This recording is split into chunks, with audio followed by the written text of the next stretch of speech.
Hi, I'm John Stevenson, and we're going to be looking at Judges chapters 19 through 21 in our continuing study of the historical books. Back in Judges chapters 17 and 18, that was the story that started with someone named Micah, who lived in the hill country of Ephraim. This time we see the story starting with a Levite who lived in the hill country of Ephraim. Not the same Levite that Micah had hired. That fellow had gone all the way up to Dan, up in the north part of the country. This is another Levite. Back in Judges 17 and 18, we saw that Levite from Bethlehem, the one who got his career opportunity. This time we have this Levite has a concubine whose father lives in Bethlehem. So notice in both cases there's a Ephraim connection, but also a Bethlehem connection. Finally, we're going to see in the previous story, the tribe of Dan, I think could be characterized maybe as the villains of the story. I'm not sure that they saw themselves that way. Here it's going to be the tribe of Benjamin who are the villains of the story. And I think everybody's going to agree on that aspect. We start off chapter 19, verse 1. Now it came about in those days when there was no king in Israel. That's our refrain. That there was a certain Levite staying in the remote part of the hill country of Ephraim, who took a concubine for himself from Bethlehem in Judah. So we've got Ephraim in the north, in the central part of Canaan. I started to say the north. It's north of Bethlehem. And again, this little tiny town of Bethlehem mentioned that is in the tribe area of Judah in the south. Intervening we're going to find out there's a small tribe known as Benjamin that's between those two areas. Well, his concubine played the harlot against him. There's no nice way to say this. He was married to her. Actually, this brings up the question of what is a concubine. A concubine normally is a woman who comes without a dowry. So, sort of can you call it a poor wife, a wife that doesn't have a whole lot of possessions? I don't want to be mean, but I'm going to call it maybe a second-class wife, but it's still a wife. So his concubine played the harlot against him. That is, she was unfaithful, and she went away from him to her father's house in Bethlehem in Judah, and was there for a period of 4 months. So she leaves him, and she goes down to Bethlehem.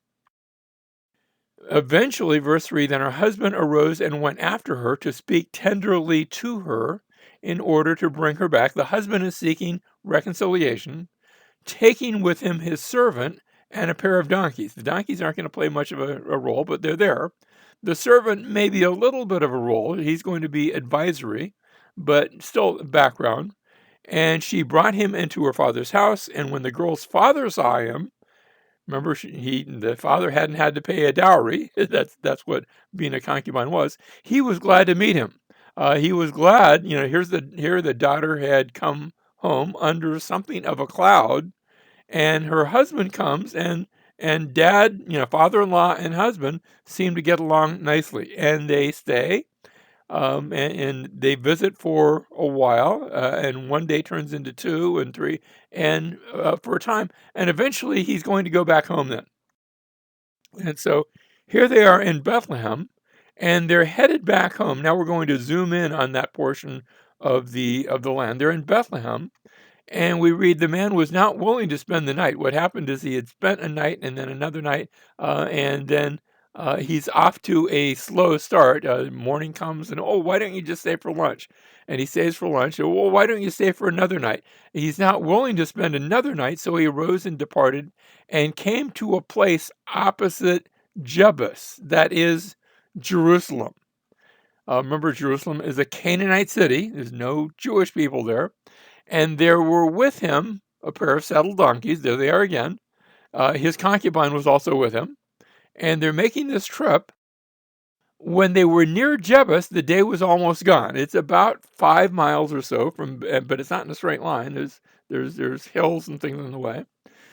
They were near Jebus, the day was almost gone, and the servant said to his master, please come and let us turn aside into the city of the Jebusites and spend the night in it. Let's spend the night there. However, his master said to him, we will not turn aside into the city of foreigners who were not of the sons of Israel. These are bad people, but we'll go on as far as Gibeah. Gibeah is a good Jewish city, It's a city of one of the tribes of Israel. We can find maybe that's going to be a safer place to stay. Now we get to verse 14. So they passed along and went their way, and the sun set on them near Gibeah. That's a town north of Jerusalem, which belongs to Benjamin. So notice we've gone from Judah in the south. That's where Jerusalem's sort of on the sort of a border town. That's Canaanite city. Bethlehem was a city of Judah. Gibeah is the city of Benjamin, but they're not headed to Benjamin. They're headed further north to Ephraim. Verse 15, they turned aside there in order to enter and lodge in Gibeah. When they entered, they sat down in the open square of the city, for no one took them into his house to spend the night. Everybody's got their doors locked. There's not a lot in the way of hospitality here because he's not from Benjamin. His wife is from Judah. He's from Ephraim. And it's sort of like you are persona non grata. That is, you're not really all that welcome here. Except, verse 16, then behold, an old man was coming out of the field from his work at evening. Now the man was from the hill country of Ephraim. So our husband here is from Ephraim. Here's an old man from the hill country of Ephraim, and he's staying at Gibeah, but the men of the place were Benjamites. You have to catch all the nuances of where people are from, and they're not friendly toward outsiders. So here's a fellow from Ephraim. He's in this place where it's tribe of Benjamin, but he's allowed to stay there, but he doesn't really belong there. Did you catch that? You can go and move to a location, but that doesn't necessarily mean they have accepted you in that location. Verse 20, the old man said, peace to you, only let me take care of all your needs. However, do not spend the night in the open square. I think there's a hint there. It's not safe because there's no king in Israel and everybody's doing their own thing. And their own thing might not be very nice. Verse 21, so he took him into his house and gave the donkeys fodder, and they washed their feet and ate and drank, and everything looks okay until verse 22. While they were celebrating, they're eating their meal, everybody's behind closed doors. Behold, the men of the city, certain worthless fellows, the term here, Enoshi, or just a word for men, Bene Belial, men who were sons of Belial. That's literal. Now, Belial's probably some sort of reference to a pagan god. If I can be so bold as to render it sons of the devil. But don't take that literally. It's a figure of speech that means worthless fellows. So the translation isn't wrong. I just want you to hear the essence of it, but this is really what it means. Certain no good guys, certain ruffians, certain folks that are up to no good. They surrounded the house, pounding on the door, and they spoke to the owner of the house through the closed door, the old man, saying, bring out the man who came into your house that we may have relations with him. Now, this sounds a little bit like Sodom and Gomorrah because they're acting a bit like Sodom and Gomorrah. But this is supposed to be a city of God's people, but they're not acting like God's people because there's no king in Israel and everyone is doing their own thing. Verse 23, then the man, the owner of the house, went out to them and said to them, no, my fellows, please do not act so wickedly. Since this man has come into my house, do not commit this act of folly. So far, so good. He's interceding. Then verse 24 takes a very dark turn. Here is my virgin daughter and his concubine. Here's two women. Please let me bring them out that you may ravish them and do to them whatever you wish, but do not commit such an act of folly against this man. Let me just say, I think their sensibilities have been tarnished by the spirit of that age, by the Canaanite culture. And, notice there's no consideration for women. It's, toss the women out. Here in our culture, sometimes you'll hear, women and children first. Here, it's women and children last, literally. and just protect his honor, because in honor he has brought this man in as his guest. There's so much about their honor that they're willing to, well, just be despicable, just to throw women under the bus, literally. Verse 25, but the men would not listen to him, so the man seized his concubine. Now, it sounds like the virgin daughter doesn't get hurt here. So the man seized his concubine and brought her out to them, and they raped her and abused her all night until morning. This is not a pretty story. This is ugly. And then let her go at the approach of dawn.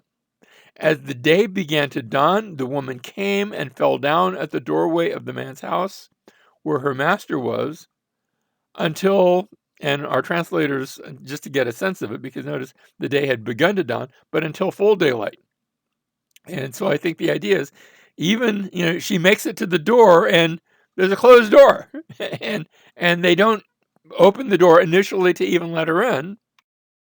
Verse 28, he said to her, the husband, get up and let us go. Okay, let's continue on our way. But there was no answer. Then he placed her on the donkey, and the man arose and went to his home. Let me say, it sounds like she had been left there and died there. I hope that's the case, because verse 29, he takes her home, or her body home. When he entered his house, he took a knife and laid hold of his concubine and cut her in 12 pieces. I'm assuming she's already dead, that this is her carcass, or else it's murder. I mean, it was murder because the crowd had murdered her. But he takes her body now, cuts it into 12 pieces, limb by limb. That's graphic. That's gory. It's disgusting, and it's supposed to be. And sent her throughout the territory of Israel. So 12 tribes, 12 pieces of concubine. Imagine getting something in the mail, and it's a arm or a leg or a something. And you say, what on earth is this? And there's a story that goes with the carcass. Now we get to chapter 20 and verse 1. Then all the sons of Israel, because the word has gone out via pieces of concubine, and remember, there's no refrigeration back then, so by the time it got anywhere, it would be in a terrible state. Then all the sons of Israel from Dan to Beersheba. Now Dan, we talked last time, that had been Laish, now turned to Dan. That's as far north as you can be and still be in Israel. And Beersheba, I don't know if we've discussed this, but Beersheba is as far south as you can be and still be in Israel. Not all the way down to the Red Sea. That's the Edomite territory, but the southern end of Canaan. That town of Beersheba means the seven wells, or the well of the oath. You can translate it either way. So from Dan to Beersheba, in other words, all the tribes, including the land of Gilead. Remember, Gilead's on the east side of the Jordan River, so where you had 2.5 tribes, Reuben and Gad and half a tribe of Manasseh. So everybody gets into this. They all came out, and the congregation assembled as one man to the Lord at Mizpah. They're meeting at a central location. You get down to verse 12. Then the tribes of Israel sent men through the entire tribe of Benjamin, saying, what is this wickedness that has taken place among you? Now then, deliver up the men, the worthless fellows, the sons of Belial, in Gibeah, that we may put them to death and remove this wickedness from Israel. Let's punish those who did the deed. And now that's an appropriate response. The deed was terrible. It deserved a thorough punishment. Let's do that. But notice, the sons of Benjamin would not listen to the voice of their brothers, the sons of Israel. So you've got Israel saying one thing, and Benjamin saying, "No, that's a people from our tribe. That's one of our cities. We'll deal with them." And evidently, they're going to go to that city and to those people and say, "Naughty, naughty, don't do that again." But there's not going to be any real punishment against Gibeah. By the way, let me mention, Gibeah is not the same place as Gibeon. Remember, Gibeon had been that city that had gone over to Joshua and said, we're from far away. That's a different city. So they sound alike, two different places. So don't make that mistake.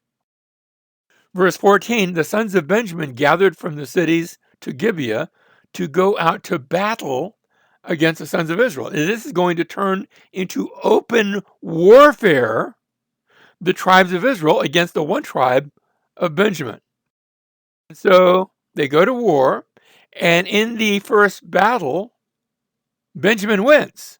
And 22,000 of the men of Judah, Judah being the closest tribe, just to the south, 22,000 of the men of Judah are killed. That's horrendous losses. And Benjamin wins. And so they come up again for a second battle, and again Benjamin wins. And this time we read that 18,000 men of Israel. Now I'm not sure if Judah led the charge before, and now there's other tribes that are leading the charge. Not sure, but 18,000 men of Israel are killed. And they're like, "What, Lord? What do we do?" But they go back to a third battle, and this time Benjamin is defeated, and they are so defeated that they are virtually almost wiped out, and the cities are captured, and the women are taken, and there's only 600 men from Benjamin who survive, but women and children have all been taken away into captivity, and they're either made slaves or married off. But you've got 600 men, and only the men. And let me just say, if you go a generation of having a tribe of only men, then after a generation, after the 600 die off, then there's not going to be any more tribe of Benjamin. Well, Judges chapter 21, verse 1, the men of Israel had sworn in Mizpah, saying, none of us shall give his daughter to Benjamin in marriage. They had sworn an oath. And remember, when you swore an oath, you're saying by life or by death, I'm going to keep this promise.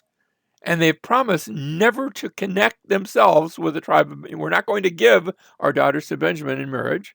And the tribe of Benjamin has no daughters. They have no women. It's 600 men. And so what do we do about it? Are we just going to stand by, and now there's only going to be the 12 tribes minus Benjamin? So we get down to verse 6. The sons of Israel were sorry for their brother Benjamin. The heat of the battle is over. And they say, one tribe is cut off from Israel today. What shall we do for wives for those who are left, since we have sworn by the Lord not to give them any of our daughters in marriage? Is there another option? After all, we all swore, or did we? And now it comes out, and they said, what one is there of the tribes of Israel who did not come up to the Lord at Mizpah, who did not swear that oath?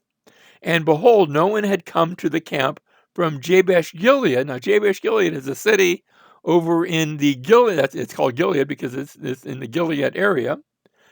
From Jabesh Gilead to the assembly. That's where the 2.5 tribes, Reuben, Gad, and half a tribe of Manasseh. And no one from this one city had come up. Well, they had all bonded together. We're all going to come. And yet one city had not. One had not participated. And so Jabesh Gilead is now also on the outs with the 12 tribes because they had not participated. They had not partaken of the oath, but they didn't take a stand for justice. And so we have two things happen. First of all, plan number one is the punishment of Jabesh Gilead, where they are all put to the sword, except for 400 virgins who are given now in marriage to the men of Benjamin. So Jabesh Gilead is pretty much destroyed. Now, it's a great site, so it's going to be repopulated again. And there will be a remembrance of this event. But remember, we had 600 men, and now 400 of them have wives. That leaves 200 with no wives, unless we do something drastic. And this leads to plan number 2, and I'm going to call it Operation Shiloh, because at Shiloh, or sometimes if you go there, they call it Shiloh. It's nowadays in the Samaritan area, or we call it the West Bank, but there still are Samaritans, and they use it as a holy place. The Benjamites are allowed to, quote unquote, kidnap wives from the daughters of Shiloh who come down to dance at the festival. What happens is they would have a festival, and they would come down here, and it was sort of open season for the people of Benjamin to go in and maybe track down a wife, maybe catch one. And if you could run fast, you weren't going to get caught. And conversely, if you were maybe unmarried and hadn't been able to pick up a husband and wanted one, just don't run very fast. And and you might be picked up by a Benjamite who will take you home and marry you and make you part of his tribe. And so this became now the practice, sort of an underhand. Well, we're not giving them those daughters in marriage, but if they capture one, well, okay, I guess she didn't want to run very fast or couldn't, as the case may be, but that's considered okay. They all look the other way. And we come to the conclusion, chapter 21, verse 25. In those days, there was no king in Israel. Every man did what was right in his own eyes. And that's been the refrain ever since we got to these last two stories. We had the Levite from Bethlehem who became a priest to the people of Dan, because in those days there was no king in Israel and everyone did what was right in his own eyes. Now we see the concubine from Bethlehem who's murdered in Gibeah. And this event sparks a war against the tribe of Benjamin, because in those days there was no king in Israel and everyone did what was right in his own eyes. We have one more story. You say, well, I thought we were at the end of the book of Judges. We are. But it takes place in the book of Ruth that we will look at next time, which will start, the first opening line is going to be, in the days when the judges judged. And we're going to find out there was no king in Israel. And it will be the story of Ruth and Naomi, again in Bethlehem, who return to Bethlehem, where Ruth eventually will serve as the mother, and she's going to be the grandmother of David, who will be the king in Israel. And so the point is, in these stories, they needed a king. But more specifically, they needed the king from Bethlehem. And you do too. The king from Bethlehem. I'm not just talking about David. I'm talking about the greater son of David. You need the king that was born of a virgin in Bethlehem, who died in your place on the cross, and who lives again and is coming again to rule and to reign.